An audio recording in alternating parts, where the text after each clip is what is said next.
Hey everybody, this is a piece by Hal Draper titled The Anatomy of the Rizzi Myth. This is from the Workers' Liberty website, and it says like this box underneath a title, which I don't know if this is a quote or if it's from the piece or whatever, but it says, I'm assuming this is from Hal Draper, up from the shadows of 1,000 obscure footnotes comes the figure of Bruno Rizzi, who has now been rediscovered for the nth time as an early exponent of the new class theory of the Russian Stalinist social order. But this time thanks to Adam Westoby, who translated the first part of The Bureaucratization of the World. At least a portion of Rizzi's allegedly, quote, underground, end quote, book of 1939 has been translated into English. You can now rediscover Rizzi yourself.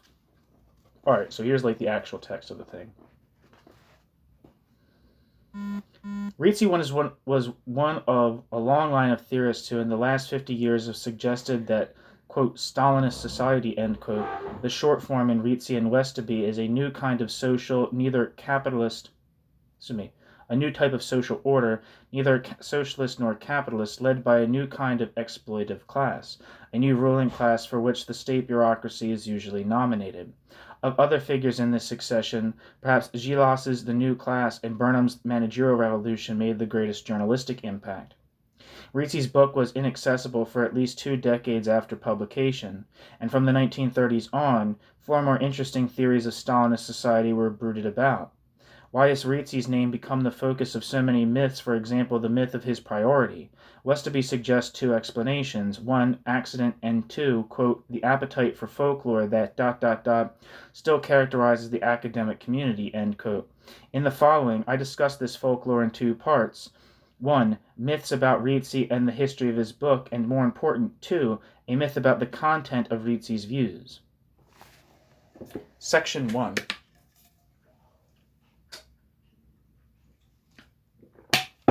The publisher's jacket blurb calls Rizzi's book not only, quote, underground, end quote, which is to be understood in Pickwickian fashion, like the quote, underground, end quote, press, formerly sold in every street corner, but also, quote, long suppressed. What the hell does Pickwickian mean?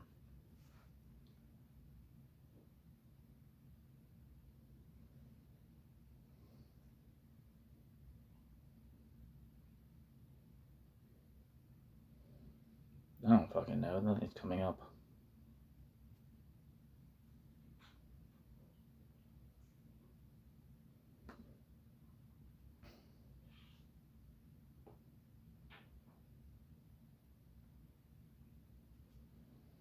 I don't know. Some kind of disease thing. I don't know. This is the first of an unusually large number of blurbish false statements. Westoby's introduction is more responsible. The book was suppressed on its Paris publication in 1939 on the eve of the war, first by the democratic French government because of its pro-fascist anti-Semitism and appeal for political surrender to the Nazis, and then by the Nazis because of its, quote, Marxist, end quote, revolutionary, end quote, rhetoric. But in fact, copies became available almost 40 years ago. Microfilm reproductions were made and circulated. The book was cataloged by the Hoover Library in the National Union Catalog and aroused a ripple of interest. Westoby's introduction, unlike the blurb, does a good job of documenting the facts about Rizzi using his personal papers, made available by heirs, police records, etc. If I have to modify some of Westoby's account in detail, this does not gainsay my appreciation of his work. The hell's gainsay mean? I'm assuming contradict, or deny or contradict a fact or statement. Speak against or oppose. It has been known for some decades that Rizzi was an Italian traveling salesman in shoes whose business took him to several countries. In Italy, he hung around the left sects, including the Bordighist, ultra-left communist sect stemming from Bordiga, and the anarchist after being, quote, pushed, end quote, out of the Communist Party. In Paris and London, Rizzi was a persistent hanger-on of the Trotskyists and tried to participate in their discussions. There were 2 difficulties. For one thing, the Trotskyists in Paris decided he was a mental case, as did also the police reports on him, and as the Italian Communist Party must have done. Westerby mentions he had been, quote, reportedly admitted to a clinic for mental illnesses, end quote. The reader of his book may begin to suspect this in the section which is not in Westerby's edition. After talking to Rizzi for 2 days in 1958, neither I nor my wife had any doubt on this score. For decades I had seen harmless crazies like him on the fringes of various movements. I have to make this clear because Rizzi complains interminably about his rude reception everywhere, and footnoters may think the reason was the nature of Rizzi's views. Secondly, there are very sharp suspicions that Rizzi must be a fascist mouchard. What the hell is a mouchard?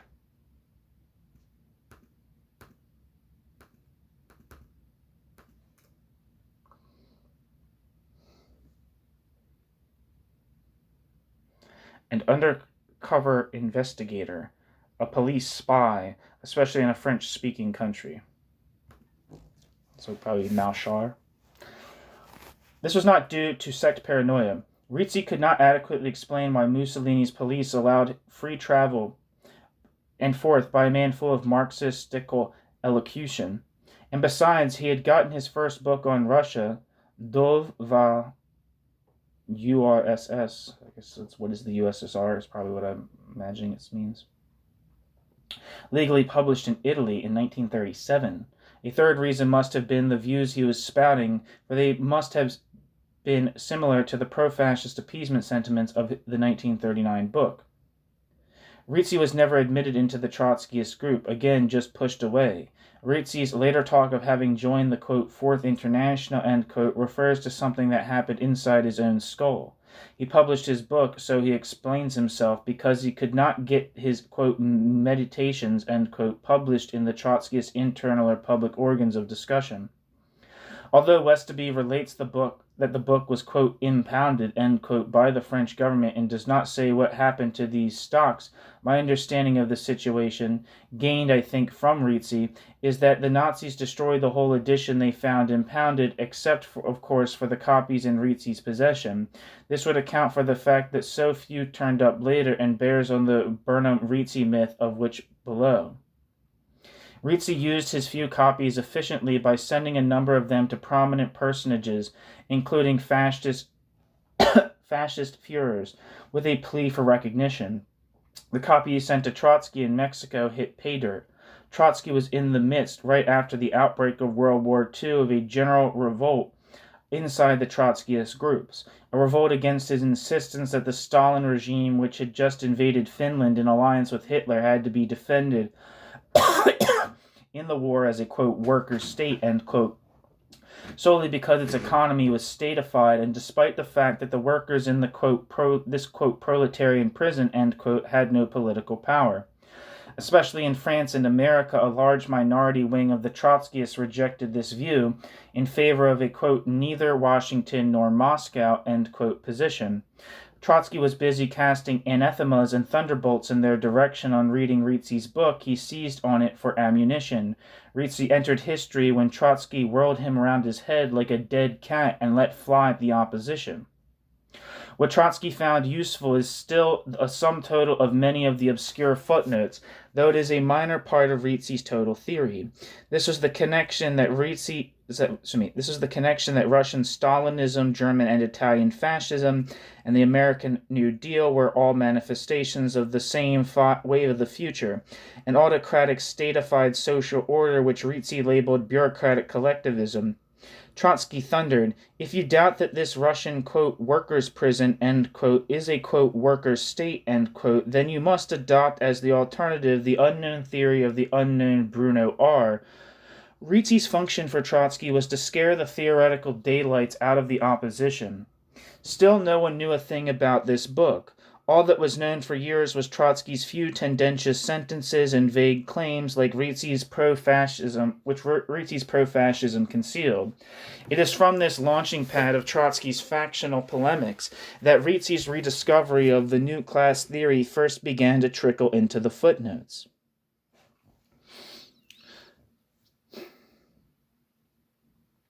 The first public report on the actual contents of the book, and still one of the best, came in an article, The Mysterious Bruno R., written by James N. Fenwick, and published in 1948 by the former minority oppositionist now organized as the Workers' Party. One second. I want to copy that.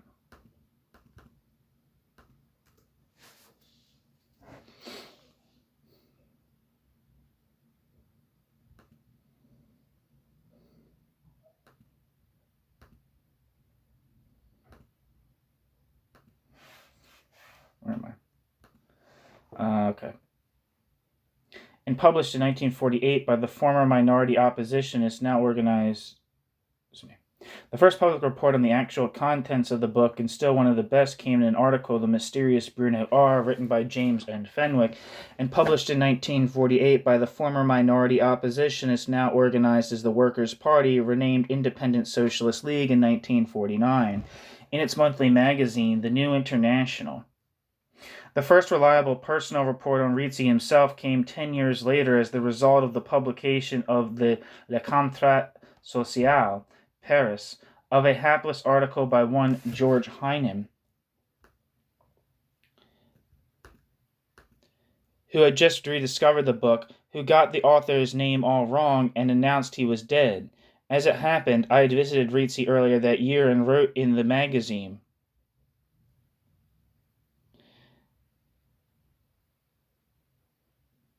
More important, so did Pierre Neville, who had been a leading figure in the French Trotskyists when Rizzi was hanging around. For some reason, Westoby does not list Neville's piece in his bibliography, though it is still a major source. Rizzi wrote into the magazine, not only to show life, but especially to dispute my description of his anti-Semitic fantasies, his refutation being an anti-Semitic tirade. The material in Le Contrat Social became a considerable spur to the incidence of footnotes and successive rediscoveries.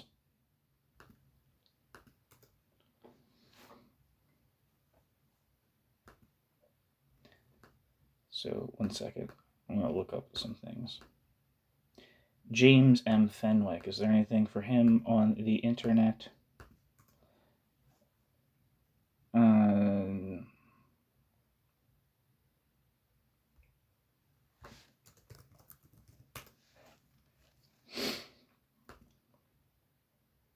Yeah, there's an archive of for James M. Fenwick on Marxist.org, but that's it.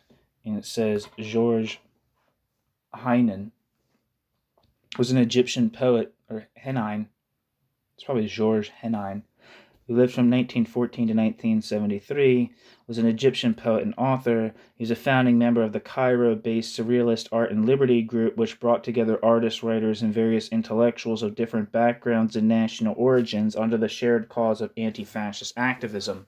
The group was active from 1938 up until the late 1940s.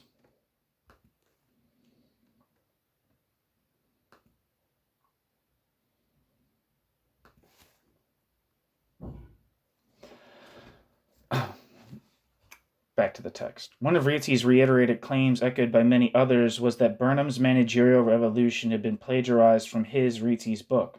There were similarities, to be sure, especially the lumping together of Stalinism, fascism, and the New Deal as expressions of one and the same social order.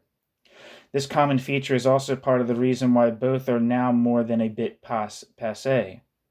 The myth was fueled by Rizzi's assertions to all and sundry that he had, quote, proof, end quote, of Burnham's plagiarism. This myth is now recurring even in reviews of Westoby's book, even though Westoby is effective in demonstrating that there is not an iota of reason supporting the claim.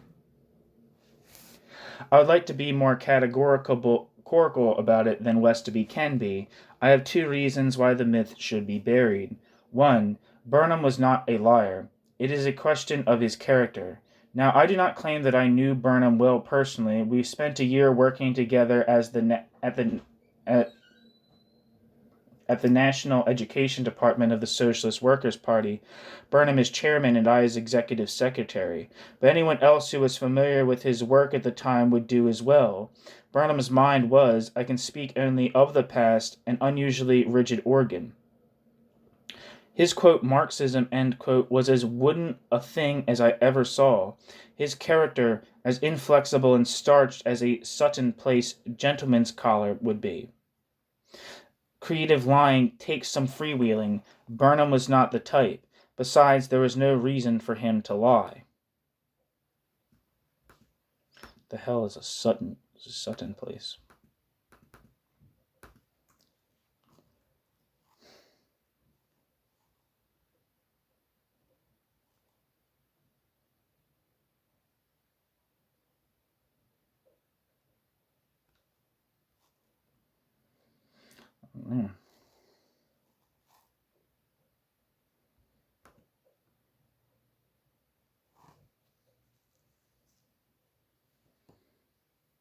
I guess it's a place in Manhattan, residence in Manhattan. I don't fucking know.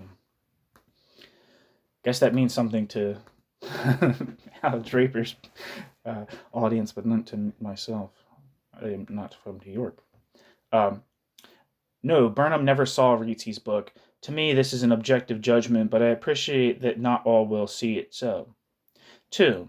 Unlike Westoby, I had the opportunity to cross-examine Rizzi on his claim. I visited Rizzi's villa on the hillside above Gargnano on Lake Garda in late April 1958 while traveling in Italy. As mentioned, we talked for 2 days, and inevitably Rizzi's expostulations about Burnham's, quote, plagiarism, end quote, kept coming up. I told him I thought Burnham was telling the truth.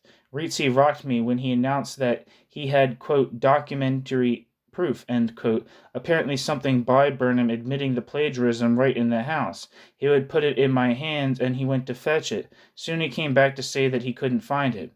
Well, what exactly was it, and what did it say? Rizzi eventually came out with it. His, quote, documentary proof, end quote, was nothing more than some evidence, itself vague but no matter, that a New York book dealer had ordered and received a copy of Bureaucratization of the World. Who was the dealer? He had no idea. What difference did it make? How did he know the copy was for Burnham? Answer: well, whom else could it be for? He was certain that the one copy had gone to New York? He was convinced, though he had apparently not sent it himself. Getting to this point had taken persistent questioning. Before this, and no doubt afterwards too, Rizzi merely broadcast his claim that he had, quote, documentary proof, end quote, of the plagiarism. In fact, the proof existed only in an odd corner of Rizzi's disturbed mind. The new class theory, as Westoby rightly says, was in the air at the time. It was being developed in this period by better minds than Rizzi's. In 1940, when the theory of bureaucratic collectivism was given its fullest and most effective form by Joseph Carter in the independent socialist group, Workers' Party group, it owed nothing to Rizzi's still unknown work. It's very interesting about learning about bureaucratic collectivism. Is there's this difference between Joseph Carter's conception of bureaucratic collectivism and Shachtman's and Burnham's, and it's I think one of the things that's causes some problems is with theories, and I guess this is science and cultural production in general, is that what is popular and what is known is decided by things external to merit. So not that Shachtman or Burnham's theories don't have merit, but that they're very popular figures for other reasons, right? Burnham has a whole history, after being a leftist, of being a very staunch anti-communist, participating in all kinds of ways in the persecution of communists. If you want to know more about that, listen to the piece From Trotsky to Buckley by Alan Wald that was published in the Jacobin magazine about Burnham's trajectory from a Trotskyist to a anti-communist. But he has way more of a name, and Shachtman was a besides being a you know his Shachtman the political leader of the Workers' Party, but also before that, Joseph Carter was younger than Shachtman. Shachtman was in the original Communist Party USA, part of the a founder with James P. Cannon of the Trotskyist movement in the United States. So he has a name external to his theories about Russia and bureaucratic collectivism. He has a whole history and stayed active in political affairs up until the time of his death. Whereas I believe Carter was young when he wrote this, and kind of left political activism fairly early. So if you look up Joseph Carter, you're not going to see anything even on Wikipedia, but you're going to see things for Rizzi. You're going to see things for Burnham, you're going to see things for Shachtman. Whereas I would agree with Hal Draper, and other people would also agree with this, including Alan Johnson, was that the bureaucratic, in his Alan Johnson's younger phase, maybe still now, I don't know, the trajectory of Alan Johnson's politics seems rather complicated, but they would agree that Joseph Carter's theory was the most convincing explanation of developments within the USSR and the most convincing critique of Trotsky's degenerated worker state theory to come out of the third camp left milieu that developed in the late 1930s and early 1940s and on from the Workers' Party to the Independent Socialist League.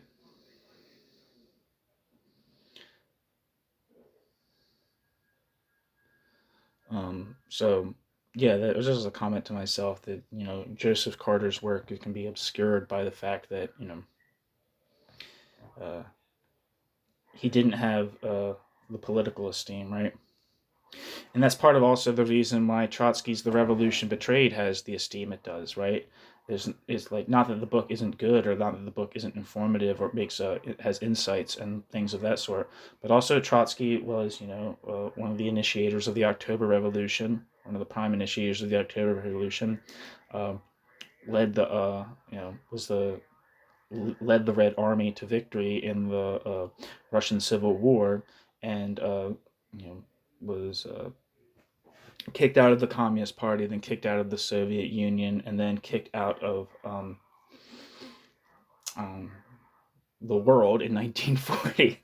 So like he has way more of like his biography, for reasons external to the rigor of his analysis, gives him a great level of prestige that we don't particularly see have that kind of makes other figures who are commenting like on the Soviet affairs, like say like the various council communist theories, or especially Helmut Wagner and Rudolf Sprenger, but also people like Lucien Leroy and others who had critical conceptions of the USSR and wrote on that topic extensively, are kind of like less well known, just because for reasons external. Their theories of the USSR are less well known, not because they're theories on the grounds of the merit of their theories, but because people like Trotsky especially, and then from there Shachtman and Cannon and all these other people have way more esteem for reasons external to their theoretical elaborations.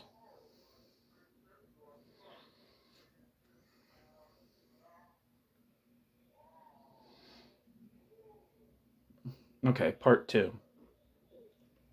Theories about the novel nature of the Stalinist state and its social order started burgeoning in the 1920s among anti-Moscow leftist and Bolshevik dissidents, such as Christian Rakovsky. I'm working on reading through a biography of Christian Rakovsky actually at this moment. And Nikolai Bukharin. I have a piece about Nikolai Bukharin's contribution to Bolshevik theory coming up. It's not really. It's up on the YouTube channel, but I've set postpone the release date of it, just so I have something coming out consistently, and if I put everything up, dump everything up all at once, it creates more choices that people have to listen to, and then they all kind of like get ignored. But yeah, there's a piece about Karn coming up.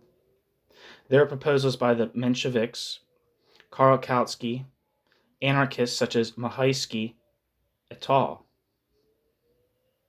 The first period has still not gained its historian, though it is more important than Rizzi. In the next period, there were other thoughtful proposals like Rudolf Hilferding's. I feel like for me, it's very important that the left communist council, that become the council communists, and their critique of Bolshevism is not being related here. It's significant. Obviously, he's not trying to give an exhaustive list of people who had comments on the USSR at this period, but yeah.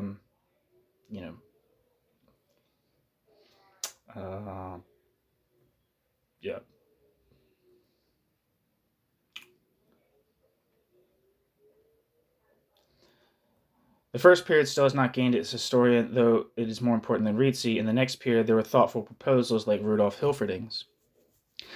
The issue reached a new level of interest in the wake of the Great Stalin purges and the Moscow trials, which marked the ritualized destruction of the revolutionary generation. The Trotskyist groups became the main incubators of thinking on the question, known as the, quote, Russian question, end quote, which usually through revulsions against Trotsky's own, quote, degenerated workers' state, end quote, theory. This is where Rizzi came in.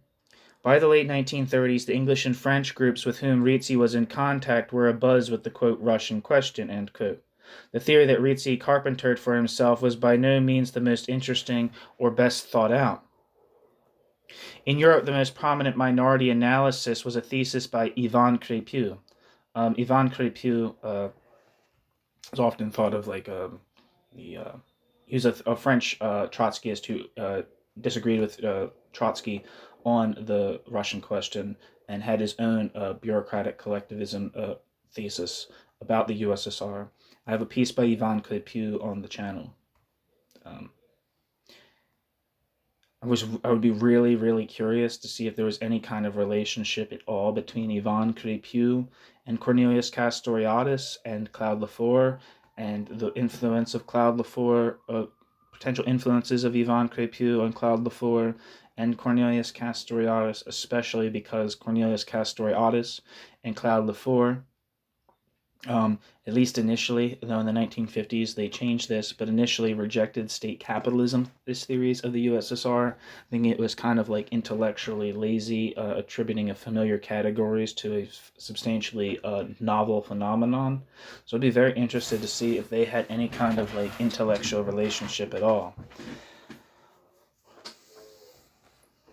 I do believe that when I was listening to stuff about the founding of the Fourth International in the 1940s,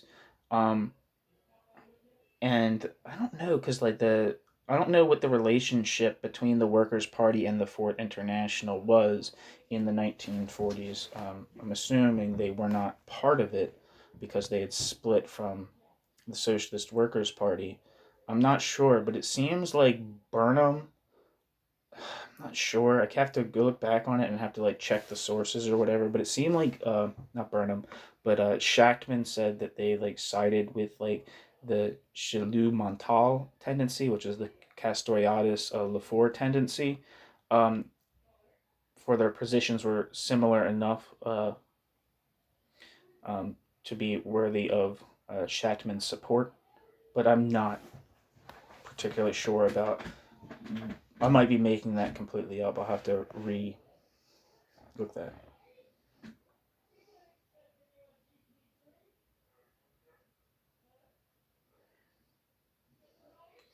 Rizzi's book itself makes clear, so back to the text. In Europe, the most prominent minority was a thesis by Ivan Crépieux. In the United States, Burnham and Carter raised the question in only a tentative way in 1937 to 38. Rizzi's book makes itself clear that these Trotskyist discussion documents, with Trotsky's replies, formed the kiln in which the Italian hanger-on baked his own hypotheses. To make clear what Rizzi did, Here is a do-it-yourself guide to fabrication of positions on the, quote, Russian question, end quote. A number of issues cut across it with multiple choice answers, and any combination of these produces a special position. A. Check 1. Stalinist society is a socialist worker state in some sense. B. A capitalist state. Or C. Something else. This division is not altogether neat, since theories calling it, quote, state capitalism, end quote, may belong to B or C. Rizzi checks C, something else. B. This social order is A, progressive, or B, not. The answers suggest the difference between political support or opposition to world Stalinism, but also support of one or another of the war camps in the looming world conflict.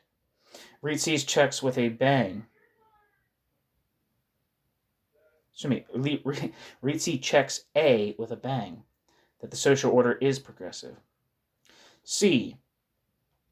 About this society's stability and future perspective, it is A, transient aberration of history, a bastard bump in the curve, or B, the historic wave of the future.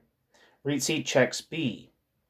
D. Stalinism and fascism, whatever they are the same social order. A, yes, or B, no, and C, maybe. An affirmative could be given from quite different points of view. For example, from within the framework of Carter's seminal theory of bureaucratic collectivism, Dwight MacDonald was going to answer yes in the 1940s. C.L.R. James, having invented a, quote, state capitalist, end quote, theory of his own, called Russia, quote, fascist, end quote, flat out, and Rizzi's answer was also yes. E. What was the, quote, ruling class, end quote, of this novel society? Check one or more. A. The proletariat, a la Pickwick. I don't know what the fuck that means. B. The, quote, intellectuals, end quote, whatever you think they are. C. The bureaucracy, with sub-choices under various kinds of name. D. The, quote, technocrats, end quote. E. The, quote, managers, end quote. C. Comments under B and C. F. The, quote, petty bourgeoisie, end quote. Ditto. G. The capitalists, if you can find any. H. None of the above. Rizzi's answer was C, which was the bureaucracy with sub-choices under various kinds of same, or D, the, quote, technocrats, or F, the, quote, petty bourgeoisie, end quote. Rizzi's regurgitations of the Trotskyist factional discussions, these constitute much of his book, are quite weak analytically, as compared with Crépeau and Carter in particular. For example, Rizzi is virtually empty on the question, vital to the discussion, of how bureaucracy can be a ruling class or any class, without being a private property-owning class. What there is to Rizzi's analysis is presented in the 60 pages of Westoby's translation, but this is less than a third of Rizzi's book. It is in the rest of the book that one finds out what Rizzi is getting at, the political meaning of his theoretical excursions.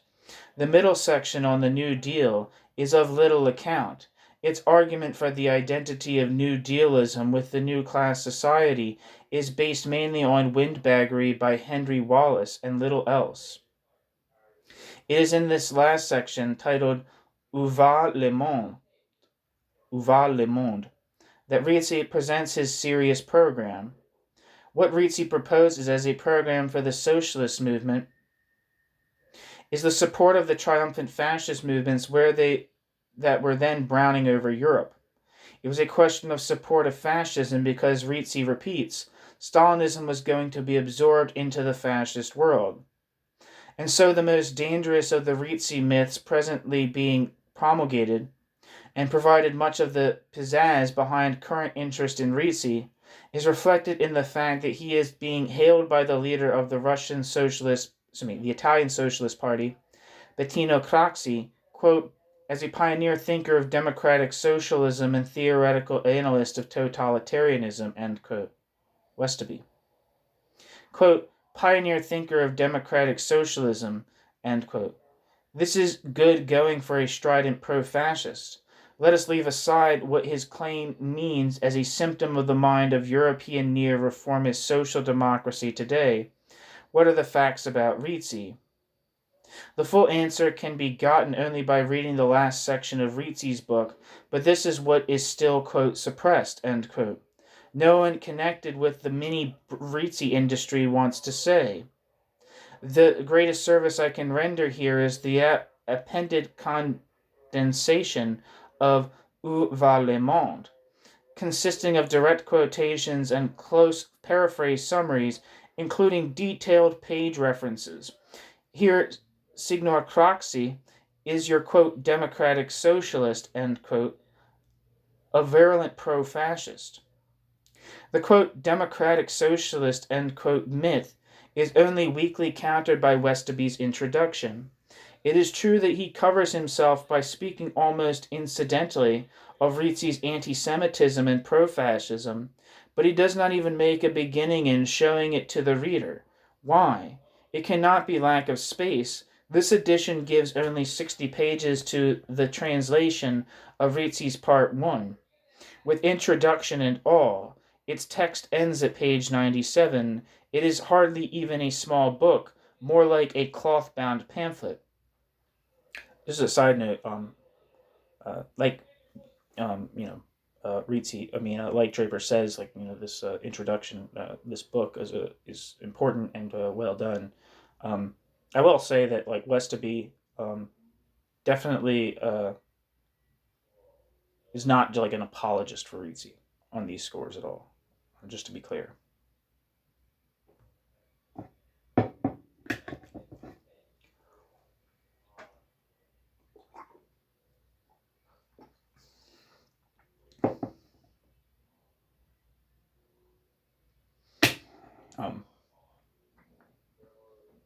I would say that it kind of seems like he's saying, like what Draper's saying is like almost incidentally, or Rizzi's anti-Semitism and pro-fascism.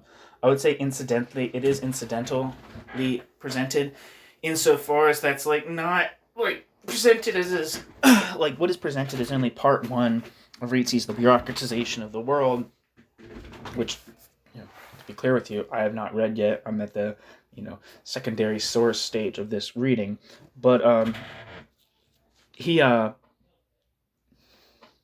was saying is that, I lost my space thought. It's just it's not I think almost incidentally, that comment might refer to the fact that it's maybe not baked in, the introduction, at least, that Westerby provides doesn't talk about the ways that Rizzi's anti-Semitism or pro-fascism might be baked into his overall theory.